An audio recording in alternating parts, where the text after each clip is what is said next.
ഈശോ മിശിഹായ്ക്ക് സ്തുതിയായിരിക്കട്ടെ. പ്രിയ സഹോദര സഹോദരി, നിനക്ക് നല്ലൊരു ദിവസം നേരുക. ഈശോ നിന്റെ ജീവിതത്തെ സമൃദ്ധമായിട്ട് അനുഗ്രഹിക്കട്ടെ.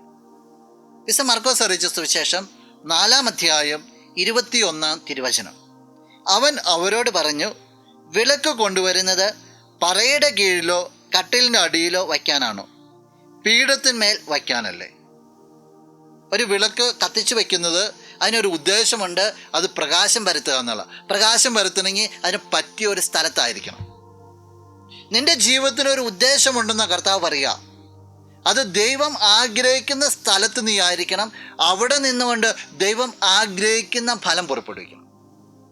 നീ വിളിക്കപ്പെട്ടിരിക്കുന്നത് ദൈവരാജ്യത്തിന് വേണ്ടി ഫലം ചൂടാനാ, ക്രിസ്തുവിന് വേണ്ടി ഫലം ചൂടാനാ, മറ്റുള്ളവരെ ദൈവത്തിലേക്ക് അടുപ്പിക്കുവാനാ.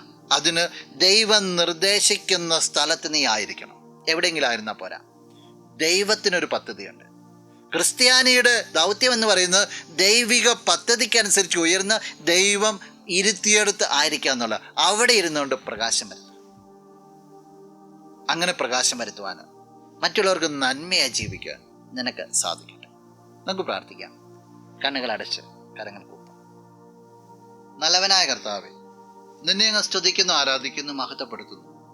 നിന്റെ നിറ സാന്നിധ്യത്തിന് പ്രത്യേകമായിട്ട് നന്ദി പറയാൻ. ഈശോയെ, നീ ആഗ്രഹിക്കുന്നിടത്ത് എപ്പോഴും ആയിരിക്കുവാനായിട്ട്, നീ ആഗ്രഹിക്കുന്ന രീതിയിൽ പ്രകാശം പരത്തുവാനായിട്ട് ഈ വ്യക്തിയെ നീ അനുഗ്രഹിക്കണം. ഈ ദിവസത്തിന് വേണ്ടത് എല്ലാ കൃപകളും നന്മകളും നൽകണം. ഇപ്പോഴും എപ്പോഴും എന്നേക്കും. ആമേൻ.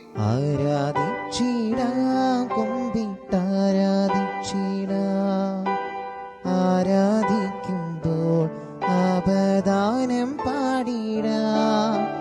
ആ പൂജിതമാ രക്ഷാനാമം